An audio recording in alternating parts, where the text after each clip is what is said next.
పరవాడ ఫార్మాసిటీని నీటి గండం వెంటాడుతోంది. ఏపీఐఐసీ ఏలేరు కాలువపై తాడి వద్ద ఏర్పాటు చేసిన పంపింగ్ స్టేషన్ నుంచి నీటి సరఫరా నిలిచిపోవడంతో పరవాడ మండలంలో భూగర్భ జలాలను పిండేస్తున్నారు. ప్రతిరోజు వేల కిలోలీటర్ల నీటిని ఫార్మా పరిశ్రమల అవసరాల కోసం తోడేస్తున్నారు. నిన్న మొన్నటి వరకు కాలుష్యంతో నానా ఇబ్బందులు ఎదుర్కొంటున్న పరిసర గ్రామాల ప్రజలకు ఇప్పుడు భూగర్భ జలాలు అడుగంటే పెను ప్రమాదాన్ని తెచ్చిపెట్టారు. వేల కిలోలీటర్ల నీటిని పరవాడ మండలంలోని పరవాడ, ఈమరిపాలెం, రావాడ, దళాయిపాలెం వ్యవసాయ బోర్ల నుంచి తోడేసి ట్యాంకర్లతో తెచ్చి నింపుకుంటున్నారు. ఫార్మా పరిశ్రమలకు గడిచిన 3 రోజులుగా మంచినీటి సరఫరాను నిలిపివేశారు. ఏపీఐఐసీ ఏలేరు కాలువపై తాడి వద్ద నిర్మించిన పంపింగ్ స్టేషన్ నుంచి ఫార్మా సిటీ డెవలపర్ రామ్కీకి నీటిని సరఫరా చేస్తుంది. అక్కడి నుంచి ఫార్మా కంపెనీలకు రామ్కీ మంచినీటిని సరఫరా చేస్తుంది. ఏపీఐఐసీ తాడి పంపింగ్ స్టేషన్ మరమ్మతుల కారణంగా నిలిచిపోవడంతో నీటి సరఫరా నిలిచిపోయింది. ప్రత్యామ్నాయ మార్గాల ద్వారా నీటి సరఫరా చేయాల్సిన ఏపీఐఐసీ రామ్కీ పట్టించుకోవడం లేదు. దీంతో ఫార్మా కంపెనీలు నేరుగా వ్యవసాయ బోర్ల నుంచి మంచినీటిని కొనుగోలు చేసి ట్యాంకర్లతో తెచ్చుకుంటున్నాయి. ట్యాంకర్లకు జీవీఎంసీ నీటి సరఫరా బ్యానర్లు కడుతున్నారు.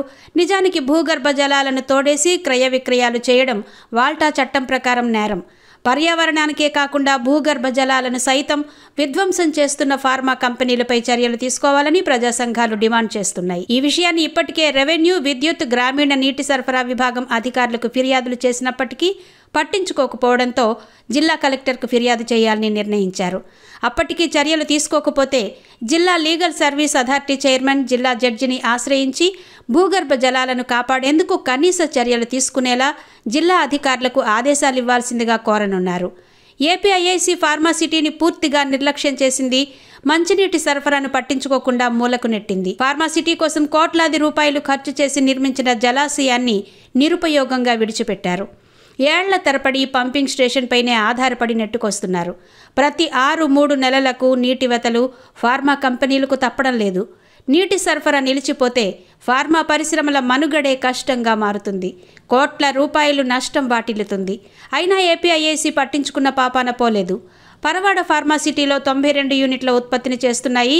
వీటికి కావలసిన మంచినీటిని ఏపీఐఐసీ తాడి పంపింగ్ స్టేషన్ నుంచి సరఫరా చేయాల్సి ఉంది. ఈ నీటిని రాంకీ పైప్ లైన్ల ద్వారా నేరుగా ఫార్మా కంపెనీలకు చేరుతుంది. ఏలేరు కాలువ నుంచి వస్తున్న నీటిని ఫార్మా సిటీ కోసం నిల్వ చేసేందుకు తాడి సమీపంలో రిజర్వాయర్ను నిర్మించారు. ఈ రిజర్వాయర్లో ఫార్మా కంపెనీలకు అవసరమయ్యే నీటిని నిల్వ చేస్తారు. అయితే రిజర్వాయర్ మూలకు చేరి ఏళ్లు గడుస్తున్నా ఏపీఐఐసీ పట్టించుకోలేదు. ఏలేరు కాలువ నుంచి మంచినీటిని తాడి వద్ద ఉన్న పంపింగ్ స్టేషన్ ద్వారా ముడి నీటిని ఫార్మాసిటీకి సరఫరా చేస్తారు. ఫార్మాసిటీ డెవలపర్ ఈ నీటిని శుద్ధి చేసి పైప్ లైన్ల ద్వారా ఫార్మా కంపెనీలకు సరఫరా చేస్తుంది. ఒక్కో కంపెనీ రోజుకు 150 నుంచి 200 కిలోలీటర్ల నీటిని తమ ప్రాసెసింగ్కు వినియోగిస్తుంది. అయితే తాడి సమీపంలోని ఏపీఐఐసీ పంపింగ్ స్టేషన్ మోటార్ల మరమ్మతులకు గురి కావడంతో పంపింగ్ నిలిచిపోయింది. పర్యవసానంగా ఫార్మా కంపెనీలకు మంచినీటి సరఫరా నిలిచిపోయింది.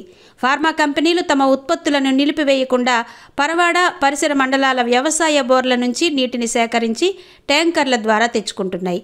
ఇది నిబంధనలకు విరుద్ధమని తెలిసినా తప్పని పరిస్థితుల్లో నీటిని కొనుక్కుంటున్నారు.